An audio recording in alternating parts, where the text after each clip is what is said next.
नमस्कार. एका जनार्दनी नवल झाले वळचणीचे पाणी आड्याला गेले. अशीच अवस्था सध्या महाराष्ट्राच्या राजकारणात मला दिसते आहे.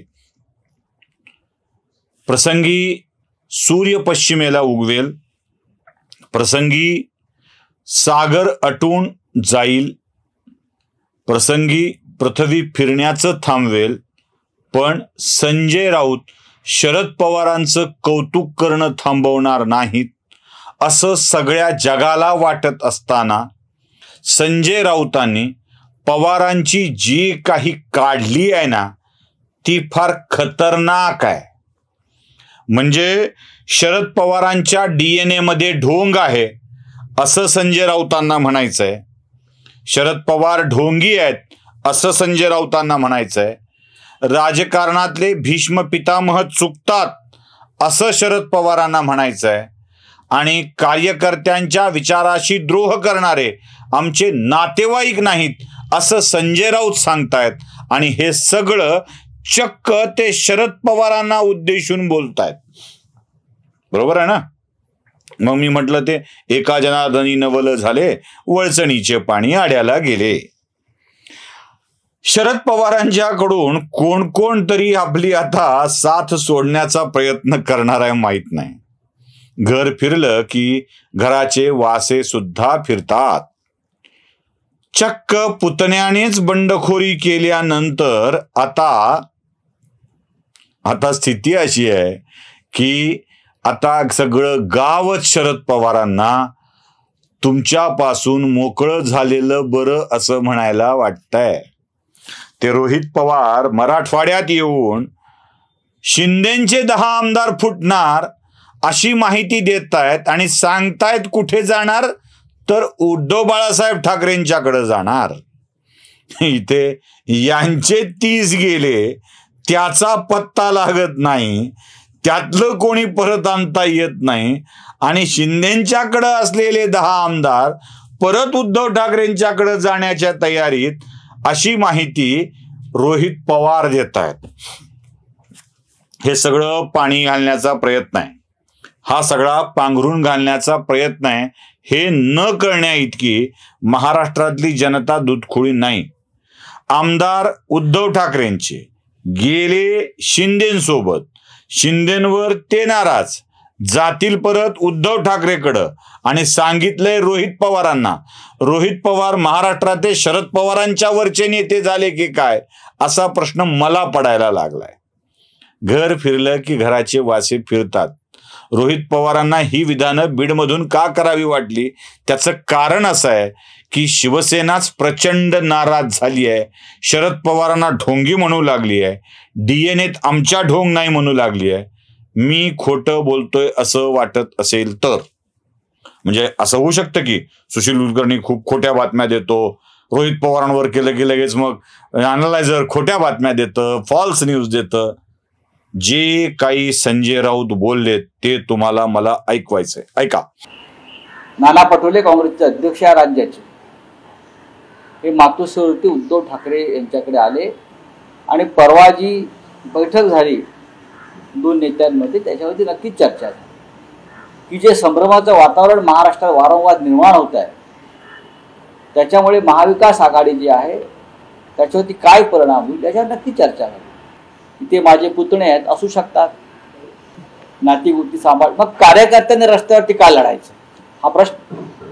उद्या जर आम्ही एकनाथ शिंदेबरोबर रोज चहा प्यायला बसायला लागलो किंवा त्यांच्या बेईमान गटाबरोबर जे भाजप बरोबर गेलेले आहे, आम्ही नेत्यांनी त्यांच्यावर बसायचं, आपली नाती गोती व्यवहार सांभाळायचे आणि कार्यकर्त्यांनी खाली मग आपली आयडिओलॉजी, आपली विचारधारा याच्यासाठी एकमेकाविरुद्ध लढायचं. मला असं वाटतं की शिवसेनेच्या DNA मध्ये अशा प्रकारचं ढोंग नाही. ही लढाई देशाची आणि राज्याची आहे आणि त्याच्यामध्ये महाभारताप्रमाणे आहे.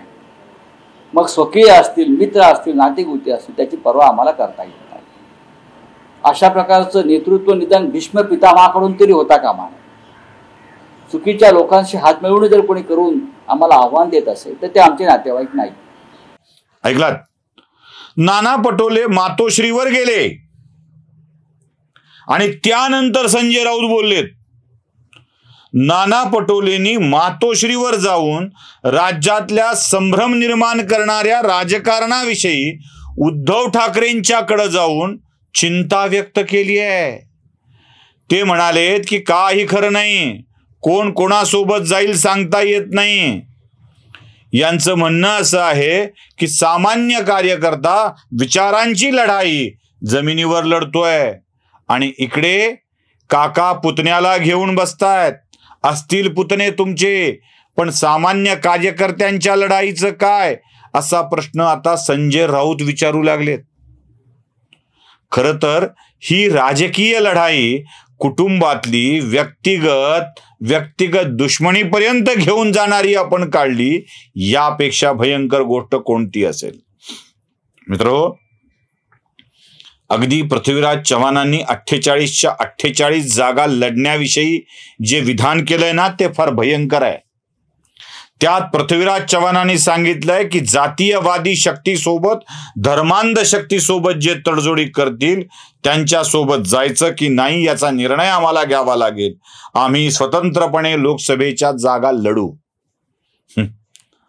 पृथ्वीराज चव्हाणांना पवार नको आहेत, नाना पटोलेंना पवार नको आहेत, आता संजय राऊतांना पवार नको आहेत.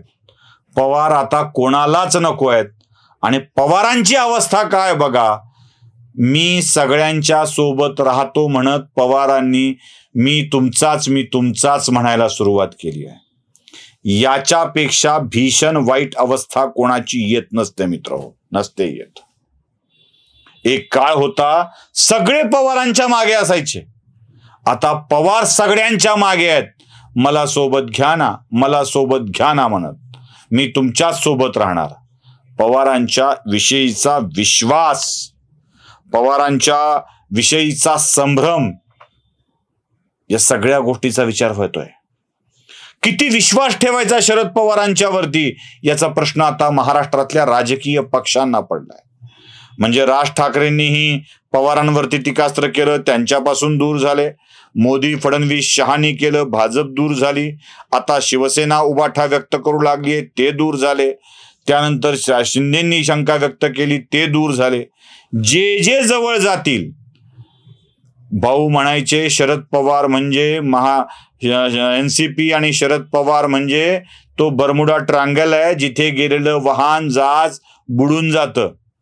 आता बर्मुडा ट्रायंगल वरून प्रवास करायचा नाही म्हणून मार्गच वळवून लोक निघून जात आहेत.